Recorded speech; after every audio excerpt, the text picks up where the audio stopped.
그럼 지금 내각도 구성해야 되고 심각한 정상화를 만들어야 되는 건데 적어도 한 6개월은 저는 내 말이 해줄 줄 알았어요. 아이고. 그거 침묵하거나 아니 또는 인간 같은 인간들한테 기대를 해요. 아니 그러니까 제가 아까 비수가 꽂혔다는 게 그 얘기예요. 근데 역시 제가 분노할 수밖에 없는 건 개새끼들은 개새끼들이더라. 그렇지. 네, 아까 곰피디 말로 하면 존 많은 것들은 존 많은 것들. 유전자는 바꿀 수가 없어. 네, 바꿀 수가 없어요. 얘네들은 그래서 제가 정말 화가 난 게 이런 김에 문재인 대통령한테 한마디 하고 싶어요. 좋다, 씨발. 장관이고 인선 늦추더라도 그러면 차관급, 응? 차관급 이상의 국회의원 포함, 장차관급 이상들 모두 다 문재인 대통령이 말한 5대 비리 관련자 저는 배제해버리자. 이번에 싹 청소하자. 국회의원도 사퇴하고. 지금 이야기가 지금 이거야. 이낙연 총리는 뭐 어쩔 수 없이 통과시켜줬지만 이 다음부터는 얄짤없다. 여기에 지금 새누리, 그러니까 그렇죠. 자유한국당의 스탠스고요. 지금 누구나 다 아시다시피 김상조 공정거래위원장 내정자와 강경화 외교부 장관 후보에 대해서는 벼르고 있는 거거든요. 벼르고 있죠. 그래서 그쪽에서 쏟아져 나오는 정보랄까 또 언론들이 같이 보조해가지고 막 의혹인지 아닌지도 모르고 난사해야 되는 것들이 지금 김상조와 강경화에게 지금 쏟아지고 있는 분위기란 말이에요. 싸지르고 있어요. 언론들이 말도 안 되는 것들을. 자, 그 실드를 잠시 후에 한번 해보겠습니다. 김상조 공정거래위원장은 사실 뭐 청문회 통과해가지고요. 마음에 들건 안 들건 대통령 임명하면 됩니다. 그런 자리에 있는 거예요. 있는 건데 네. 김상조는 경제개혁의 재벌 계획에 있어서 상징적인 인물이거든요. 이분이 낙마해버리면 동력이 확 떨어집니다. 아, 큰일 납니다. 그래서 김상조는 자유한국당과 재벌들은 꼭 떨어뜨려야 되는 인물이고 그렇다 보니까 실제로요. 박근혜 탄핵에 같이 동참했던 조중동이나 이런 언론들이 그들의 색깔이랄까 기득권을 포기한 게 아니지 않습니까? 그렇죠. 그럼요. 예. 그러니까 그 언론들은 언론이라고 불러서 안 되지. 조중동은 찌라시들은 그 신문지들은 예를 들면은 재벌들과 결탁돼 있고 그들의 입장에서는 모든 쏟아내는 것들이 이런 거예요. 내가 길거리 지나가다가 뒤를 돌아봤어. 근데 나는 돌아본 이유가 뒤에 뭘 떨어뜨린 것 같아 돌아봤는데 신문들은 어떻게 이야기하고 있냐면 되게 멋진 아가씨가 지나가니까 뒷모습을 보려고 돌아봤다. 이런 식인 거야. 그러니까 그 모든 의혹은 뭐 나오는 팩트들마다 의혹을 얹어가지고 공격을 해대고 있는 이런 상태입니다. 지금 현재가 대부분 다 그런 거예요. 그래서 실제로 이런 비교를 한번 해봐야 됩니다. 박근혜나 이명박 정부 때 나왔던 후보자들은 대체적으로 보면은 이장전이면 정말 껌이었고 그중에 가장 하위 수준의 것들이었고 그것도 부동산 투기 목적의 것들이었고 그 위에 뭐 세금 탈루라든지 논문 표절이라든지 그런 등등의 것들이 훨씬 더 많이 있었기 때문에 근데 이런 게 있어요. 언론이 갖고 있는 정말 못된 풍토랄까 습성은 뭐냐면은 어차피 그 사람의 의혹은 있잖아요. 오히려 당시에는 위장전입은 큰 이슈도 안 될 정도로 더 큰 어마어마한 죄가 있었어. 그래서 이 후보자에 대해서 언론들이 10개 정도의 의혹을 쏟아내요. 근데 현재는 위장전입이 가장 큰 죄처럼 보이는 그것도 특이성도 없는 이 위장전입을 제일 주간 범죄로 넣고 나머지 그냥 일반인도 실드를 칠 수 있는 정도의 것들도 다 의혹으로 넣고 그런 식의 비교를 하고 있기 때문에 우리가 보면은 이제 지금 방송 들으시는 청취자분들도 정말 김상조나 강경화 의혹이 맞나 보다라고 인식시키기 딱 좋은 그러니까 지금 새누리당이나 이런 쪽에서는 뭐 위안부 문제가 걸려있는 강경화 외교장관 후보나 재벌들이 싫어하는 김상조 공정거래위원장 이분이나 낙마시키고 싶어 죽겠으니까 지금 이 상태에서는 그런 식으로 이제 이낙연 총리 후보자에 대해서 한번 대판 싸워놓고 둘 중에 하나는 최소한 양보하겠지 하는 그 스탠스로 가고 있는 것 같다. 이런 거죠. 그렇죠. 저도 그렇게 봅니다. 김상조 공정거래위원회 내정자는 우리나라 재벌개혁 경제 구조를 바꿔 나갈 수 있는 적임자이고 그다음에 자유한국당이 사실은 대기업이나 부패 세력 또는 독재 세력 또는 폐륜 세력들 또는 암흑 세력 그다음에 언론 재벌들을 대변하는 당이잖아요. 그리고 이것들이 유사한 정당들이 국민의당, 바른정당, 새누리당이 있는 거죠. 이들이 제가 볼 때는 아까 권 PD가 얘기를 잘했는데 이낙연으로 한번 데미지를 주고요. 그다음에 강경화와 김상조를 놓고 아마 저울질을 하게 되고 이것을 김상조를 떨어뜨리는 방식으로 아마 가게 될 겁니다. 그 이유는 이게 지금 부패 세력들이 포기할 수 없는 게 재벌개혁이거든요. 이 재벌개혁에 칼날을 들이댈 최적의 적임자 김상조를 떨어뜨리는 게 이들의 미션인 겁니다. 이 미션을 수행하기 위해서 엄청나게 모략이 난무할 것이고 그다음 이 모략을 통해서 강경화를 통과시키고 김상조를 떨어뜨리는 방식의 양자택일일 가능성이 굉장히 있다. 그러면 이쯤에서 지금 SNS에서 김상조 후보에 대해서 언론들처럼 하는 거 말고 진실을 이야기하는 여러 가지 글들이 올라오고 있는데요. 그래서 소개 좀 해주세요. 네, 김상조 부인의 이력 가지고 지금 얘기가 많은데요. 사실 이분이 어떻게 보면 정말 경력 단절녀의 표본을 보여주시고 있는 그런 거예요. 왜냐하면 이대 사범대 81학번이세요. 그리고 사범대를 나왔으니까 정교사 자격증도 가지고 계시고 교사를 11년 하셨고 미국 거주 2년, 영국 거주 2년, 그리고 토익 900. 거기에다가 각종 무슨 연대에서 태솔 과정도 다 받으셨고 지금 아예 이력서가 오픈이 되어 있는 게 돌아다니고 있어요. 그걸 보면은 이분이 지금 나이가 50인데 이 정도의 스펙을 가지고 있는 사람이 흔하지 않거든요. 그런데 이분이 연봉 2,500의 비정규직 방과 후 교사를 했다는 걸로 지금 특혜라고 취업 하고 있는 특혜라고 거예요. 하고 있어요. 근데 이게 어떻게 생각하면 지금 우리의 미래라고 생각을 하면 내가 그래도 대한민국에서 웬만한 대학교를 나오고 영어도 할 줄 알고 교사 자격증도 있고 한데 나이 50에 연봉 2,500 받는 거 가지고 내 지금까지 이걸 가지고 지금 남편이 장관이 되네만에 뭐 그러니까 이런 분이 강남에 학원 가면요 억대 연봉이에요. 그러니까 그 SNS에 정말 너무 공감 갔던 한 줄이 그거였습니다. 대체 방과 후 교사를 얼마나 엄청난 스펙이 필요한 직업으로 보는 거냐 이런 거고요. 또 그러니까 이런 작은 연봉에 5년째 갱신한 게 특혜야 씨발. 예, 또 다른 반응 하나 읽어주세요. 김상조 부인은 남들 지원 안 한 기관제 교사를 해도 안 되고 김상조 아들은 군대 가서 남들 다 가는 휴가를 써도 안 되고 심지어 금융기관 인턴을 해도 엄청난 흑해임? 왜? 눈엣가시 김상조 가족이면 무조건 안 되는 거라 왜는 없음. 이런 반응도 있고 그렇죠, 또요. 그렇죠. 조금만 세밀하게 알아보면 사실관계 파악되는 걸 의원이나 기자나 터뜨리고 보는 무책임함. 김상조 부인은 교육청 시험 합격해서 자격 있는 줄 알았다. 실제 채용 공문을 보니 교육청 시험 합격자는 무공고, 무평가 선발. 그러니까 이것도 특혜라고 말했던 거예요. 네. 사실은 그게 맞는데. 네. 다음. 김상조 교수가 과거 현대차, 삼성전자 같은 호랑이 굴에 들어가 정글 생태 바로잡자고 강연하며 50만 원 받은 걸 두고 평소 재벌 개혁 주장하던 이가 부적절한 처신이라며 비판하는 한국경제신문아. 너네 논설위원, 부장류가 재벌에서 각종 세미나 명목으로 얼마 받았는지 까볼래? 한국경제신문은 사실은 재벌들이 만들고 있는 신문입니다. 그렇죠. 다음요. 한국당이 김상조 후보를 경제 비리 종합 세트라고 하는데 한국당의 문제 제기야말로 허위 의혹 제기 종합 세트이다. 15가지 문제 제기가 거의 사실이 아니거나 경미한 사안이다. 재벌 개혁의 역사는 멈출 수 없다. 직접 대놓고는 말 못하고 돌려치기로 지금 김상조가 공정거래위원장이 되지 못하게 하기 위해서 엄청난 반발을 하고 있는 겁니다. 이럴수록 꼭 공정거래위원장이 되셨으면 좋겠네요. 그러니까요. 예. 자, 김상조 교수가 공정거래위원장이 되는 걸 왜 막으려고 그렇게 길을 쓸까요? 얘네들이. 이 핵심 포인트가 몇 가지가 있습니다. 김상조하고 이 장하성, 이 두 사람의 평상시에 갖고 있던 학자로서의 사회운동가로서의 철학이 겹쳐지는 부분이 있어요. 우리가 가장 좋아하는 그 부분인데 이 사람들이 장하성, 김상조 두 분이 갖고 있는 이 철학이 겹쳐지는 부분이 어떤 부분이냐면 소액주주 운동이라는 것으로 대변되는 거예요. 그래서 자본주의 시장 경제 질서를 바로잡을 수 있는 어떤 그 시스템을 구축할 수 있는 가장 적임자라고 볼 수 있고요.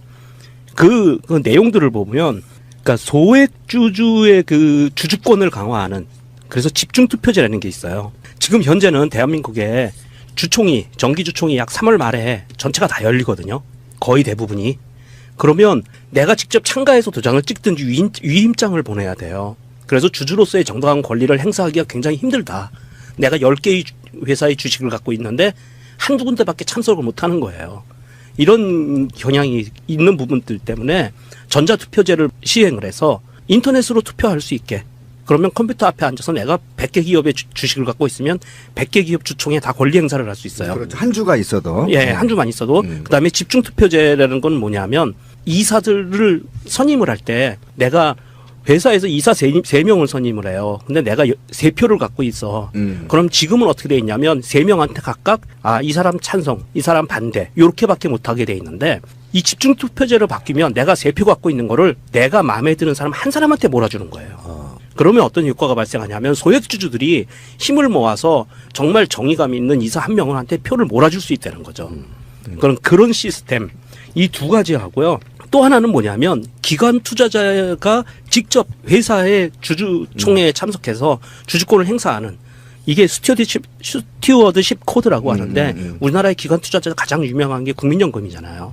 이 국민연금이 삼성전자 주주총회에 참여해서 주주의 권리를 위해서 그리고 회사가 불법적으로 나쁜 방향으로 가는 거에 대해서 주주로서 정당한 권리를 행사하는 거. 이거 세 가지를 지금 장하성, 김성조 교수가 이 두 분이 갖고 있는 그 경제 철학에 대해서 공통점이에요. 그게 바로 그 주식회사의 원래 철학인 거예요. 원래 그렇죠. 그렇게 돼야 되는 거예요. 그러니까 이 대한민국의 재벌 기업들이 이걸 제일 무서워하는 그렇죠. 거예요. 그래서 철저히 지금 그 각종 언론 다 아시겠지만 경제신문이라든지 조중동, 뭐 한겨레, 뭐 기타 등등 모든 언론을 통해서 전면 광고를 막 대기업들이 줘요.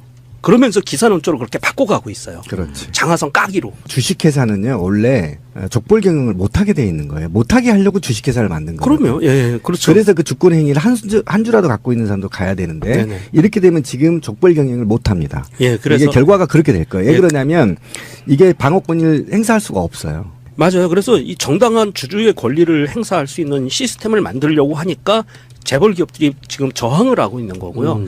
그래서 말도 안 되는 정말 반대를 위한 반대의 어떤 논리들을 나오는 것 중에 그 가장 이번에 황당하게 핵심적으로 터졌던 게 JTBC 뉴스에서 터졌죠. 컨테이너 사건, 기획부동산 사건. 이게 지금 가장 황당한 사건이 터진 거예요. 그 김상조 교수가 과거 현대차 삼성전자 들어가서 강연에 하고 50만 원 받은 거예요. 저 불만 엄청 많거든요. 이 노동계 바닥이 말이에요. 진보 민주 인사한테는 이렇게 50만 원, 40만 원 줘요. 근데 새누리당 누이 있잖아요. 그쪽에 경제계 이쪽으로 초평한 보통 150만 원 주거든요. 그러니까 저도 이게 50만 원 굉장히 기분 나쁜 진짜 거예요. 깜짝 놀랐어요. 저도 정교조 교육과 가지고 150만 원 받았거든요. 4시간 하고 당당하게 받았어요. 근데 김상조는 나에 비하면 적어도 한 몇백은 더 받아야 되잖아. 그런데 50만 원 받으면 이거는 그냥 차비만 준 거야, 씨발. 이게 무슨 이게 의혹이고 아유, 정말 답답합니다. 이 차비도 안 나와요, 착국고 가면. 그런데 말이에요. 지금 현재 김상조 교수보다 더 지금 집중 포화를 맡고 있는 게 강경화 후보자인데 그렇죠. 강경화 후보자에 대한 의혹은 지금 뭐 제가 어떤 종편에서 그 의혹을 이제 그 세트로 이렇게 쭉 해놨다고요. 그러니까 문재인 대통령의 5대 인사 배제 원칙에 하나씩 다 들어가 있다는 거야. 의혹이. 그러니까 그냥 의혹일 뿐이에요. 때려 맞추는데 이를테면은 집을 사주면서 증여세 누락했다. 200만 원. 그것은 탄류가 사실 아닙니다. 연체한 거죠. 왜냐면 어차피 내야 되는 돈이에요. 누락은 뭐냐면은 교묘한 방법으로 아예 법적으로 안 내게끔 만들어주는 거예요. 그러니까 어차피 그게 남아있는 상태에서 주로 해외에 있었기 때문에 거기에 대해서는 연체가 되고 있던 거를 냈어요. 그런 문제는 수도 없이 많아요. 이명박이 건강보험 그 부자가 만 얼마씩 냈던 뭐 그런 것들이 사실은 진짜로 지탄받아야 될 일인 거고요. 그러니까 그 세트에 거기다가 하나씩 집어넣어가지고 만들어 놓고 쉴드 치는 거 보니까 어떤 식이냐면은 일단 채널A 같은 방송은 5대 인사 배제 원칙에 딱 하나씩 이러이러한 의혹이 있다고 제시를 합니다. 그리고 패널들한테 물어봐요. 패널들이 그걸 쉴드 쳐주고 있어. 그러니까 사회자는 그거를 의혹이고 뭔가 잘못된 거를 몰고 가려고 하는데 나온 패널들이 세상이 바뀐 걸 알아. 그래가지고 요거는 먹고 사야 되니까. 요것도 의혹이라면 의혹일 수 있겠네요 정도로 넘어가는 거예요. 그러니까 우리 마음속으로 이런 프레임도 안 돼요. 뭐 자유한국당이 이낙연은 이제 뭐 통과됐다고 치더라도 김상조와 강경화는 둘 중에 하나를 낙마시킬 것이다라는 프레임이 쫙 번지잖아요. 그러면 둘 중에 하나 또는 둘 다 낙마가 되면 그럴 줄 알고 우리가 반발이 없어지는 거예요. 그러지 말고 나는 정말 지키고 싶은 두 사람이라고 생각하면요. 말도 안 되는 것들에 대한 쉴드는 저는 쳐야 된다고 보고 이게 오용방송 새날에 해야 될 일이라고 생각합니다. 컨테이너 이야기를 잠깐만 해볼게요. 그 이일병 교수가 지금 강경화 후보자의 남편이시죠? 예. 네. 그 컨테이너 이야기 좀 우리 팩트 폭격기 병정님이 좀 말씀 좀 해주십시오. JTBC 뉴스에서 이게 발단이 됐는데요. JTBC 뉴스에서는 이 컨테이너를 쌓아서 만들어 놓은 농가 주택이죠. 이 주택을 기획부동산을 매입을 한 거다. 부동산 투기다라고 뉴스를 내보내면서 취재를 안 했어요. 일단 취재를 안 한 티가 어디서 나냐 하면 가서 사진도 안 찍었어요. 사진도 안 찍고 로드맵 있죠. 다음 로드맵에서 예. 그 이미지를 캡처해가지고 기자 새끼가 이거 말도 안 되는 거. 그거를 요즘에 붙인 명칭이 노룩 취재예요. 아 노룩 취재. 이게 신참 기자가 했는데, 자, 우리 손석희 씨가 진행하는 뉴스인데, 자, 이게 SBS에서 난리가 난 적이 있었죠. 지난번 대통령 선거 기간에 김성준 앵커인가요? 나와서 오랜 시간 동안 사과 방송도 하고 했는데 이번 JTBC는 어떻게 이거에 대처할 수 있을지 모르겠고요. 그 부분은 좀 팩트를 얘기 좀 더 해주면 부동산 투기를 위해서 집을 샀다는 게 핵심인 거잖아요. 네. 예, 그렇죠. 근데 실제로 보면은 살기 위해서 거제도에서 거주하는 목적으로 네. 이일병 교수가 직접 짓는 과정을 되게 허접해요. 그러니까 막 대단한 고급 자재로 막 대단하게 만드는 게 아니라 무슨 배관 하나를 다 직접 해가면서 만드는 거 어떻게 그렇게 기업 부동산이라고 이야기를 합니까? 예, 그 얘기를 좀 얘기를 해봐야 될 것 같은데 정말 얄밉고 더러운 것 같아요. 왜 그러냐면 얘기를 좀 드리면 상득이가 경기도 땅에 사서 IC죠. 인터체인지를 연결해서 땅값이 수배 오르는 것. 응? 수배 오르는 것. 그리고 일부의 그린벨트를 사서 그 그린벨트를 용도 변경하고 용도 변경하기 위해서 법률적으로 하자가 없게끔 인위적으로 만들어 나가는 것. 그리고 그것을 땅값을 올려서 분양하는 것이 기획부동산입니다. 그런데 지금 강경화 남편의 얘기는 이런 겁니다. 거제도에 평당 1,000원짜리 땅이었어요. 괜찮아요. 예, 예. 굉장히 싼 땅이죠. 아, 땅 좀 살아가야겠다. 예, 1,000원짜리 땅을 임야에서 대지로 바꿨단 말이에요. 집을 지을 수 있는 용도로. 네. 그러면 공시지가가 10만 원으로 올라요. 예, 예, 그렇죠. 예, 공시지가가. 맞아요. 그런데 말이죠. 제가 이 얘기를 해주고 싶어요. 서울의 인구를 빼기 위해서 경기도가 수십 년 동안 과거에 어떤 방식을 썼냐면요. 그린벨트 지역이나 개발 금지 구역에 네.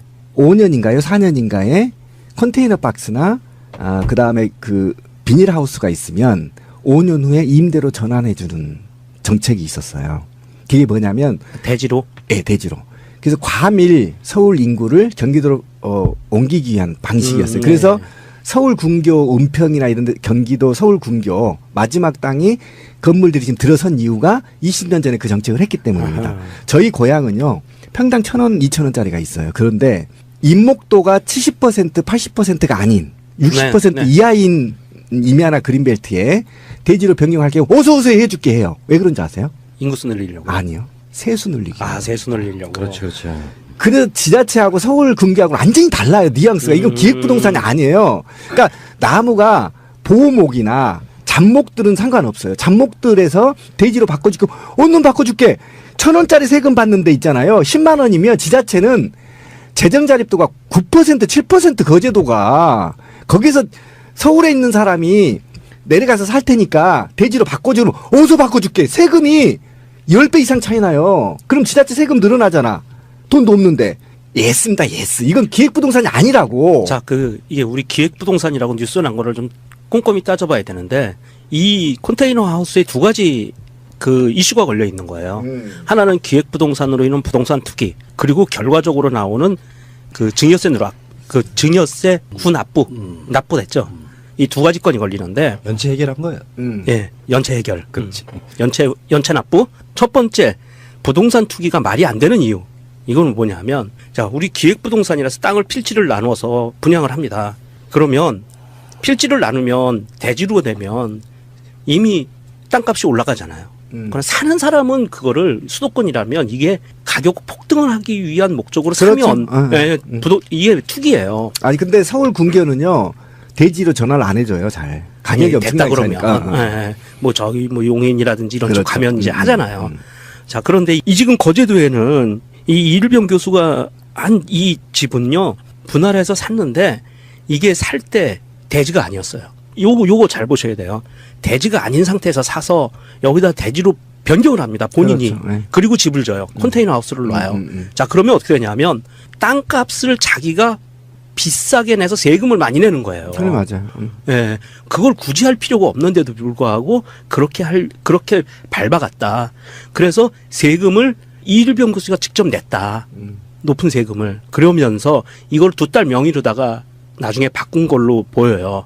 그러면서 여기서 이 시간 타임에 타임을 잘못 잡아서 증여세가 누락이 됐었던, 그러니까 누락이 아니죠. 증여세를 연체 납부했었던 이런 것들이 걸리는 것 같고요. 그러니까 JTBC 뉴스에서 이거를 취재를 하면서 본인들이 취재한 뉴스에서도 자기들이 논리모순이 나와요.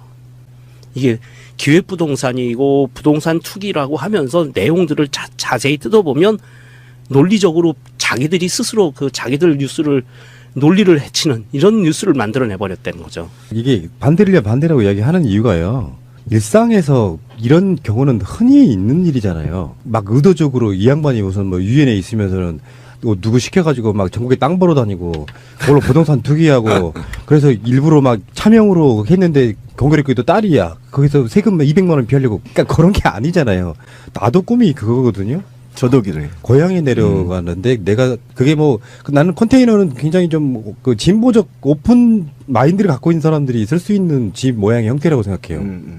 멋있게 짓는 것도 있지만 컨테이너 박스를 이렇게 잘 만들어가지고 굉장히 예술적인 느낌도 좀 있거든요. 그 외향 자체가. 내가 아파트 하나 갖고 있는 거 말고 어디 고향에 제2 거주지 개념으로 뭐 노후를 보내려고 하는 그런 집 하나 사드렸는데 그것도 컨테이너 박스인데 기획부동산이야. 아니 뭐 이런 식으로 몰고 가면 안 되는 거고요. 그러니까 지금 강경화 후보자에 대해서 나오는 건들은 대부분 보면 일상의 보통 사람들도 할 수 있는 의혹들을 다 의혹이라고 부풀려가지고 막 짜 맞추다 보니까 5대 인사 배제 원칙에 하나씩 다 들어있다고 막 보도를 하고 있는 거예요. 근데 네. 막상 비판하려고 보니까 패널들이 비판할 게 없어요. 사실 그런 거란 말이에요. 그러니까 언론들도 이거를 검증을 해서 직접 현장에 가 보고 취재 후에 해야 되는데 이게 지금 여론몰이에 휩쓸려서 언론들도 하는 것이 그러니까 국민들이 예전하고 좀 달라졌죠. 예전에는 이 정도 키워드 뽑으면 아 똑같은 그렇지. 놈들이구나 이렇게 그렇지. 하지만 지금 이렇게 디테일하게 오히려 트위터나 페이스북 보면요 기자들보다 더 상세히 현장을 취재해서 올려요. 시대가 네, 바뀌었어요. 바뀌었어요. 그런 게 여론몰이 안 됩니다. 그래서 JTBC 로드뷰 항의 방문도 이어지고 있죠. 그렇죠. 그것도 비교하기 예, 우리가 이 컨테이너 하우스를 짓는 건 두 가지가 있는데요. 농가주택으로 많이 짓죠, 시골에서. 두 가지입니다. 하나는 적법이 아니다. 한 가지 방법은 건축 허가를 내고 짓는 방법이 있고요. 또 하나는 신고만 하면 되는 경우가 있어요. 1년짜리 신고를 계속 연장하는 겁니다. 예, 그래서 이 컨테이너 하우스는 신고만으로도 이게 가능한 거예요. 1년짜리입니다. 예, 그래서 이거를 건축 허가를 낼 수도 있어요, 당연히. 그렇게 두 가지 방법이 있는데 그 정도로 이렇게 많이 예. 허용폭이 넓은 거고요. 반대를 위한 반대라니까요. 치명적인 뭔가 없잖아요. 한 방이 없죠. 네. 그러니까 전부 다 보통 신비님도 갖고 있고 나도 갖고 있고 명종님도 갖고 있고 마차님도 갖고 있는 일상의 것들 털면 이만큼 다 나와요. 그러니까 저도요 군대 생활할 때 그거였어요. 그 분대장 요원이어서 3579로 진급했거든요. 병장을 물병장이라고 하잖아요. 그리고 가서 2달간 교육을 받고 왔는데 바로 있잖아요. 범부중대로 발령나서 이거 완전 특혜거든요. 특혜네. 네. 해명해 빨리. 공직으로 나가지 마세요, 이제 앞으로. 네, 완전 이게 특혜거든요. 근데 군대 보직 특혜. 이러면 그런 거예요. 그것도 30년 전. 그게 지금 문제가 되는 거야. 어? 쉽게 말하면. 김상조 네, 교수의 문제가 그 되는 아드님이 그 뭐 행정병으로 갔다는 게 특혜라는 거잖아요. 그러니까 그 얘기가 지금 제가 이때였는 거예요. 우리나라에 있는 행정병들은 다 아버지 빼기 되게 좋은 그러니까 사람들이네. 소총수로 있다가 어. 갑자기 행정병으로 갔다는 거야. 저도 그런 거잖아요. 갑자기 쉽게 분대장 교육까지 돈 들여서 갔다 와서 그렇죠? 갑자기 행정병으로 가버리는 거야. 그러니까 지들은 근데 이게 특혜가 아니에요. 저는 네. 분대에 있었으면 분대장으로 대접받잖아요. 근데 행정병으로 가면 행정병 쫄딱으로 다시 쫄딱으로, 시작해야 네. 되잖아. 아니 자기들은 그렇게 자기 자식들을 그렇게 특혜로 행정병으로 뺐던 거야. 그래서 그냥 그렇게 보이는 거야. 이 언론이라는 게 이제 좋게 쓰이면 좋은 공기가 되는데요. 나쁘게 쓰이면 어떤 게 있냐면 그 무분별한 어떤 특정 경쟁 같은 것들이 이런 현상을 나올 수 있습니다. 명정님이 새가 나른다 나오시면서 이혼하셨어요. 근데 이분이 공직에 나가면 어떻게 되냐면은 유명종, 새가 날아든다, 푸른나무 PD와 모종의 관계 의혹, 이혼까지 해. 그렇게 되면 거야. 이제 그 호모로 이제 되는 거죠. 아, 동성애구나. 팩트를 말씀드릴게요. 하지 마. 듣고 싶지 않아. 푸른 나무와의 모종의 관계가 돼서 이혼을 한 게 아니고요. 이혼은 그전 몇 년 전에 그 서류상 이혼을 해놓고 사실혼 관계에 있다가 새날에 나오면서 푸른 나무와 모종의 관계가 생기면서 사실혼 관계까지 깨졌다. 그렇죠. 밤늦게 항상 같이 있고 녹음 그러게 중에. 말이야. 좋아요. 아주 좋습니다. 요런 거야. 간단히 말하면 요런 거고요. 뭐 가끔씩 이제 이쪽에 계시는 분들은 또 뭐 아니 잘못한 거 있으면 비판해야지 왜 실드를 치냐 하는데요. 다시 한번 말씀드릴게요. 말도 안 되는 비판을 기존 언론들이 하고 있잖아요. 우리까지 비판할 이유가 없습니다. 솔직히 말씀드리면. 그래서 소개 좀 해주세요. 네, 김상조 부인의 이력 가지고 지금 얘기가 많은데요. 사실 이분이 어떻게 보면 정말 경력 단절녀의 표본을 보여주시고 있는 그런 거예요. 왜냐하면 2대 사범대 81학번이세요. 그리고 사범대를 나왔으니까 정교사 자격증도 가지고 계시고 교사를 11년 하셨고 미국 거주 2년, 영국 거주 2년, 그리고 토익 900. 거기에다가 각종 무슨 연대에서 태솔 과정도 다 받으셨고 지금 아예 이력서가 오픈이 되어 있는 게 돌아다니고 있어요. 그걸 보면은 이분이 지금 나이가 50인데 이 정도의 스펙을 가지고 있는 사람이 흔하지 않거든요. 그런데 이분이 연봉 2,500에 비정규직 방과 후 교사를 했다는 걸로 지금 특혜라고 취업 하고 있는 특혜라고 거예요. 하고 있어요. 근데 이게 어떻게 생각하면 지금 우리의 미래라고 생각을 하면 내가 그래도 대한민국에서 웬만한 대학교를 나오고 영어도 할 줄 알고 교사 자격증도 있고 한데 나이 50에 연봉 2,500 받는 거 가지고 내 지금까지 이걸 가지고 지금 남편이 장관이 되네만에 뭐 그러니까 이런 분이 강남에 학원 가면요 억대 연봉이에요.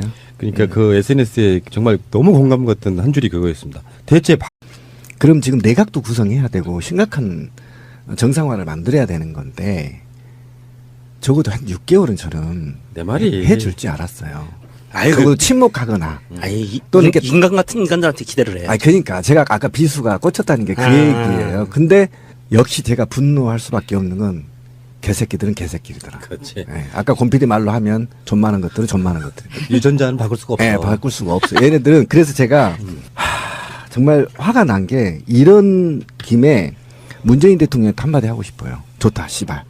장관이고 인선 늦추더라도 그러면 차관급, 응? 차관급 이상의 국회의원 포함, 장차관급 이상들 모두 다 문재인 대통령이 말한 5대 비리 관련자 전원 배제해버리자. 이번에 싹 청소하자.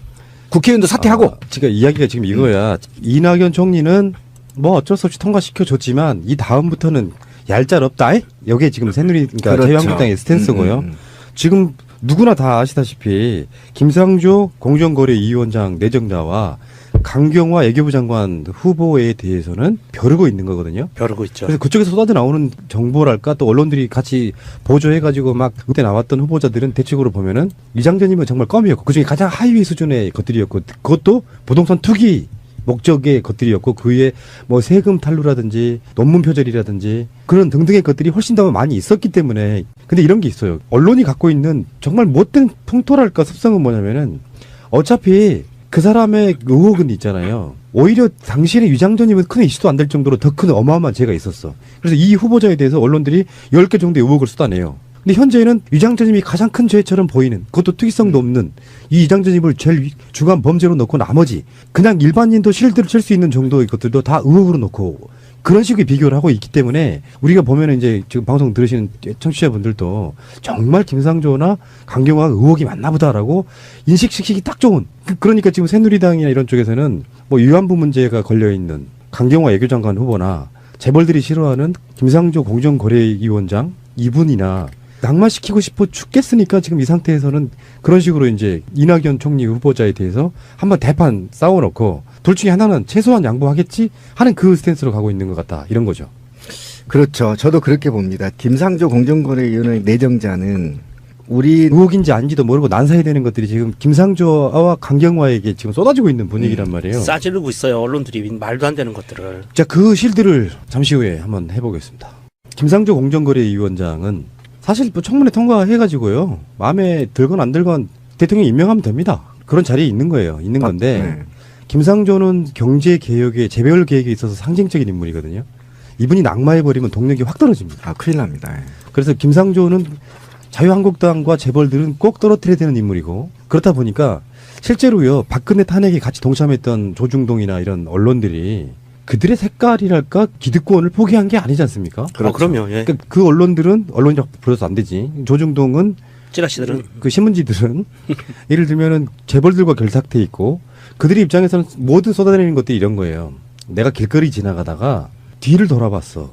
근데 나는 돌아본 이유가 뒤에 뭘 떨어뜨린 것 같아 돌아봤는데 신문들은 어떻게 이야기하고 있냐면 되게 멋진 아가씨가 지나가니까 뒷모습을 보려고 돌아봤다. 이런 식인 거야. 그러니까 그 모든 의혹은 뭐 나오는 팩트들마다 의혹을 얹어가지고 공격을 해대고 있는 이런 상태입니다. 지금 현재가 대부분 다 그런 거예요. 그래서 실제로 이런 비교를 한번 해봐야 됩니다.